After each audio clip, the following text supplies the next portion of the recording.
Welcome to Gem cine learning.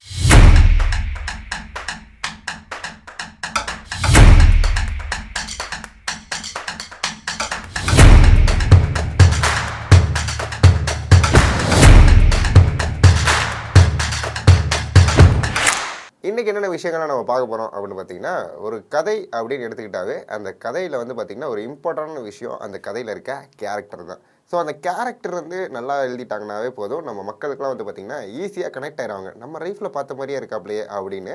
So அதனால் வந்து பார்த்திங்கன்னா எப்போவுமே ஒரு கதையில் ரொம்ப இம்பார்ட்டண்டான விஷயம் அந்த கேரக்டர் தான். அந்த மாதிரி ஒரு கிரேட்டான கேரக்டரை எப்படிலாம் எழுதுறது அப்படிங்கிறத பற்றி தான் இன்றைக்கி நான் உங்ககிட்ட சொல்ல போகிறேன். ஸோ ஃபஸ்ட் திங் வந்து பார்த்திங்கன்னா நல்ல கேரக்டர் எழுதணும் அப்படின்னா அதுக்கு ஒரு மோட்டிவேஷன் இருக்கணும். அந்த மோட்டிவேஷன் இருந்தாவே போதும் அந்த கேரக்டருக்கு த்ரூ அவுட் அந்த படத்தை வந்து ட்ரைவ் பண்ணிகிட்டே போயிருன்னு சொல்லுவேன். ஃபார் எக்ஸாம்பிள் சொல்லணும்னா விஐபி மூவியில் தனுஷ்க்கு ஒரு மோட்டிவேஷன் இருக்கும் பார்த்தீங்களா, படம் ஃபுல்லாக அதை த்ரூ அவுட் கேரி பண்ணிட்டு போவாங்க. அதே மாதிரி லாஸ்ட்டாக பார்த்த சரிபோதா சரிவர்ணம் படத்துலேயும் வந்து பார்த்திங்கன்னா நானிக்கு ஒரு மோட்டிவேஷன் இருக்கும், படம் ஃபுல்லாக த்ரூ அவுட் கேரி பண்ணுவாங்க. இந்த மாதிரி வந்து பார்த்திங்கன்னா மோட்டிவேஷன் படத்தில் ரொம்ப ரொம்ப இம்பார்ட்டன்ட் சொல்லுவேன். ஸோ ஃபஸ்ட்டு வந்து டைப்ஸ் ஆஃப் மோட்டிவேஷன் உங்கள்கிட்ட என்னென்ன இருக்குன்னு சொல்லிடுறேன். ஸோ மோட்டிவேஷனில் மொத்தம் வந்து 3 கான்ஃப்ளிக்ட் இருக்கும். மொதல் கான்ஃப்ளிக்ட் வந்து பார்த்திங்கன்னா இன்டர்னல் கான்ஃப்ளிக்ட், அடுத்து வந்து பார்த்திங்கன்னா இன்டர்பர்சனல் கான்ஃப்ளிக்ட், அடுத்து வந்து பார்த்திங்கன்னா சிச்சுவேஷனல் கான்ஃப்ளிக்ட். இந்த ஒவ்வொரு கான்ஃப்ளிக்ட்டும் வந்து பார்த்திங்கன்னா ஒவ்வொரு விதமாக மாறி மாறி வந்து அமைஞ்சிட்டே இருக்குன்னு சொல்லுவேன். ஸோ இதில் வந்து ஃபஸ்ட் டைப் வந்து பார்த்திங்கன்னா physical needs. So physical needs அப்படிங்கும்போது வந்து பார்த்திங்கன்னா நம்ம உயிர் வாழ்கிறதுக்கு என்னென்ன தேவைப்படும், ஃபஸ்ட்டு ஏர் தேவைப்படும், அப்புறம் வாட்டரு, ஃபுட்டு, ஷெல்டர், இந்த மாதிரி விஷயங்கள்லாம் தேவைப்படும் பார்த்தீங்களா. இதெல்லாம் வச்சு பேஸ் பண்ணி எழுதுகிற படங்கள் தான் வந்து பார்த்திங்கன்னா ஃபிசியலாஜிக்கல் நீட்ஸ்னு சொல்லுவாங்க. இதுக்கு பெஸ்ட் எக்ஸாம்பிள் மூவி கேஸ்டவே சொல்லலாம். ஏன்னா கேஸ்டவேல அவர் உயிர் வாழ்கிறதுக்கு தேவையான விஷயங்கள் மட்டும்தான் அந்த படத்தில் வந்து த்ரூ அவுட் நம்மளை கேரி பண்ணி போகும்.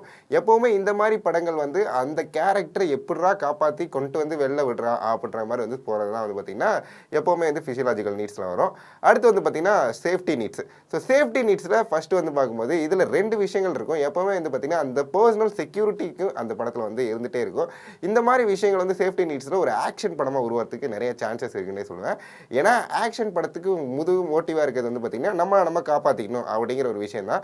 அதேமாதிரி நம்ம ஃபேமிலியை காப்பாற்றணும், அதேமாதிரி நம்ம சுற்றி இருக்கிற எல்லாத்தையும் காப்பாற்றணும் அப்படிங்கிற மாதிரி இருக்கிறதுனால எப்போவுமே வந்து பார்த்திங்கன்னா சேஃப்டி நீட்ஸ் வந்து ஒரு ஆக்ஷன் ஸ்டோரி எழுதுறதுக்கு ரொம்ப சூப்பராக இருக்கும். இதுக்கு பெஸ்ட் எக்ஸாம்பிள் மூவி வந்து பார்த்திங்கன்னா நம்ம ஜான் விக் சொல்லலாம். ஏன்னா ஜான் விக்ல அவர் பாட்டை இருப்பாப்புல டக்குன்னு வந்து அவர் அடிப்பார், என்ன நீ கொல்ல வரியா அப்படின்னா அவங்க எல்லாத்தையும் கொள்கிறேன் அப்படின்னு ஆரம்பிப்பாங்க. படம் 4 பார்ட் வரைக்கும் வந்து பார்த்திங்கன்னா ரொம்ப சூப்பராகவே போகும்னு சொல்லுவேன். ஏன்னா அதுக்கு வந்து ஒரு பெஸ்ட்டு த்ரூ அவுட் அந்த படத்தை கேரி பண்ணது வந்து பார்த்திங்கன்னா சேஃப்டி நீட்ஸ்னு தான் சொல்லுவேன். அடுத்து வந்து பார்த்திங்கன்னா love and belonging. So love and belonging வந்து எப்போவுமே வந்து பார்த்திங்கன்னா ஃப்ரெண்ட்ஷிப்பு, இன்டிமேசி அண்ட் வந்து பார்த்திங்கன்னா ஃபேமிலியோட கனெக்ஷன்ஸ்லாம் இருக்கும் பார்த்திங்களா. இந்த மாதிரி விஷயங்கள்லாம் பேஸ் பண்ணி எடுத்துறது தான் லவ் அண்ட் பிலாயிங். ஸோ இதில் வந்து பார்த்திங்கன்னா பெஸ்ட் எடுத்த மூவி நான் லவ்வர் சொல்லுவேன். ஏன்னா லவ்வரில் வந்து பார்த்திங்கன்னா த்ரூ அவுட் அந்த படத்தில் வந்து பார்த்திங்கன்னா நம்மளோட மணிகண்டன் சார் வந்து அந்த பொண்ணு பின்னாடி தெரிஞ்சுட்டே இருப்பார். அண்ட் பொண்ணை வந்து நம்ம டிஸ்டர்ப் பண்ணுறோம் அப்படிங்கிறது அவருக்கே தெரியாமல் அவர் பண்ணிட்டு இருப்பார். அண்ட் ஒரு கட்டத்தில் வந்து பார்த்திங்கன்னா அவர் ரியலைஸ் பண்ணி அந்த பொண்ணை விட்டு போகிறாரு அப்படிங்கிற ஒரு சுச்சுவேஷன் வரும்போது அந்த பொண்ணுக்கு இவன் மேலே ஒரு பாசம் வந்து இந்த மாதிரி கனெக்ஷன்ஸ் கொண்டு வருவாங்க. இந்த மாதிரி மூவியில் அவங்களோட காதல் வந்து ரொம்ப கோராக இருக்கிறதுனால அந்த படம் ஃபுல்லாக த்ரூ அவுட் கேரி பண்ணி போயிட்டே இருக்குன்னே சொல்லுவேன். அடுத்து வந்து பார்த்திங்கன்னா ஈஸ்ட்ரீம். ஸோ ஈஸ்ட்ரீம் வந்து எப்போவுமே வந்து பார்த்திங்கன்னா ஒருத்தர் மேலே நம்ம ரெஸ்பெக்ட் வைக்கிறது அண்ட் ஸ்டேட்டஸ் எப்படி இருக்குன்னு பார்த்துட்டு இந்த மாதிரி விஷயங்கள்லாம் பண்ணாங்க பார்த்தீங்களா.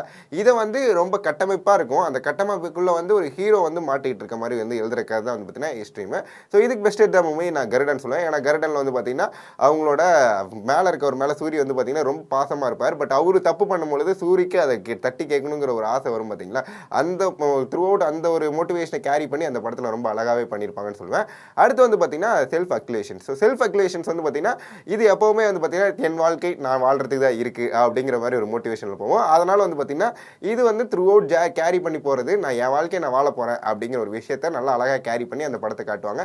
இதுக்கு பெஸ்ட் எக்ஸாம்பிள் மூவி நம்ம பவர் பாண்டி சொல்லலாம். ஏன்னா பவர் பாண்டியில் வந்து பார்த்திங்கன்னா நம்மளோட ராஜ்கிரண் சார் அவங்க ஃபேமிலிக்காக ரொம்ப வாழ்ந்துட்டு இருப்பார். திடீர்னு வந்து பார்த்திங்கன்னா ஒரு கட்டத்துக்கு மேலே அவருக்கு ஒரு ஐடியா வரும், நான் போய் என்னோட வாழ்க்கையை வாழ போகிறேன் அப்படிங்கிறனால ஒரு பைக் எடுத்துகிட்டு அவரோட எக்ஸ் லவ்வரை தேடி போய் அந்த கதையை ஆரம்பிக்கிற மாதிரி கொண்டு போவாங்க. இதில் வந்து அழகாக ஒரு எண்டிங்கில் வந்து நம்ம தனுஷ் சார் சூப்பராகவே எழுதியிருப்பான்னு சொல்லலாம். ஸோ இவ்வளோ நேரம் வந்து பார்த்திங்கன்னா உங்களுக்கு கேரக்டர் எப்படி எந்தெந்த விஷயங்கள்லாம் வச்சு எழுதலாம் அப்படிங்கிறது சொன்னேன். பட் அந்த கேரக்டர் வந்து அவங்க நான் இப்படி தான் அப்படின்னு ஒரு எஸ்டாப்ளிஷ் பண்ணுவாங்க பார்த்திங்களா, அது எப்படிலாம் பண்ணலாம் அப்படிங்கிற மாதிரி வந்து ஸ்க்ரீன் பிளேல நான் உங்ககிட்ட சொல்கிறேன். ஸோ இதில் வந்து பார்த்திங்கன்னா ஃபஸ்ட்டு விஷயம் டைலாக். ஸோ எப்போவுமே வந்து பார்த்திங்கன்னா ஒரு கேரக்டர் அவங்கள எக்ஸ்பிரஸ் பண்ணுறதுக்கு டைலாக் மூலியமாக அழகாக வந்து எக்ஸ்பிரஸ் பண்ணலாம். ஸோ இதுக்கு வந்து பெஸ்ட் எக்ஸாம்பிள் மூவி நம்ம சர்பாட்டாவில் சொல்லலாம். ஏன்னா சர்பாட்டாவில் ஆர்யா சார் வந்து பார்த்தீங்கன்னா ரொம்ப வீக்காக இருப்பார். அந்த வீக்காக இருக்கும்போது வந்து பார்த்தீங்கன்னா திடீர்னு அவருக்கு வந்து ஒரு ஆங்கர் வரும். நம்ம வந்து அவனை அடிக்கணும் அப்படிங்கிறத தெய்வேம்புலி நான் அவனை அடிச்சு கொள்றேன்டா அப்படிங்கிற மாதிரி ஒரு டைலாக் வந்து ஃபிக்ஸ் பண்ணி சர்பாட்டால திருப்பி வந்து நான் இவ்வளோ ஸ்ட்ராங்காக ஆக போகிறேன் அப்படிங்கிறத அழகாக வந்து த்ரூ அவுட் டைலாக் மூலியமாக கேரி பண்ணியிருப்பாங்க.